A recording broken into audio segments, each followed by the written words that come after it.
তোমার কি মাথা খারাপ হয়ে গেছে? সবুজ মোর নাম তো লাল, আপনি রঙে বল করছেন, ওই লাল মিয়া। এই যে দেখেন না স্যার লাল গামছা লাগাইছে। কি বলতেছেন আপনি? লাল মিয়া কিভাবে হন?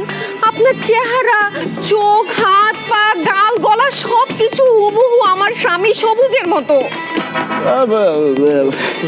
ম্যাডাম হয়েছে কি, এই দুনিয়াত এক চেহারা 7 জন মানুষ আছে, এর লিগেই আপনার স্বামীর সাথে মোর চেহারা মিলে গেছে, কিন্তু মুই আপনার স্বামী না। দোস্ত বাদ দে তো, তোর স্বামী রিক্সা চালাতে যাবে কেন?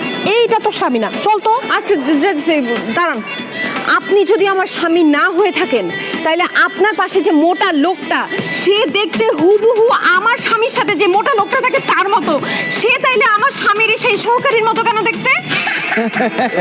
এই মুই কিভাবে বলবো, এটা তো এই ভটকা জানে। এই বলেন না কেন আপনি?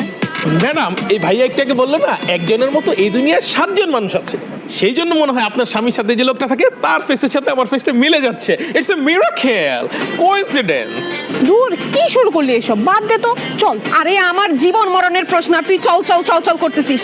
দাঁড়া, এই আপনি আপনার শার্ট খুলতেন।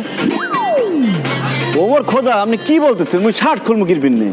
কারণ আমার স্বামীর বুকের মধ্যে একটা জন্ম দাগ আছে, কালো দাগ। সেই দাগ যদি আপনার বুকের মধ্যে না থাকে তাহলে আমি বিশ্বাস করে নিব আপনি আমার স্বামী না। অসম্ভব, মুই দুইটা বেগানা নারীর সামনে মুই মোর শার্ট খুলতে পারবো না। মুই তো মোর বর সামনে শার্ট খুলি না।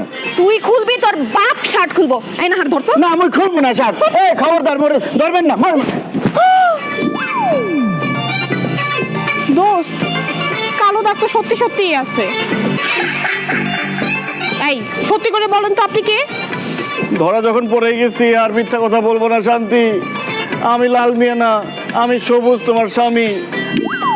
আমার চাকরি চলে গেছে তো, তাই রিক্সা চালাইতেছিলাম। কি আর করবো বলো বান্টি, দুনিয়াতে রিক্সা চালাতেও শান্তি নাই।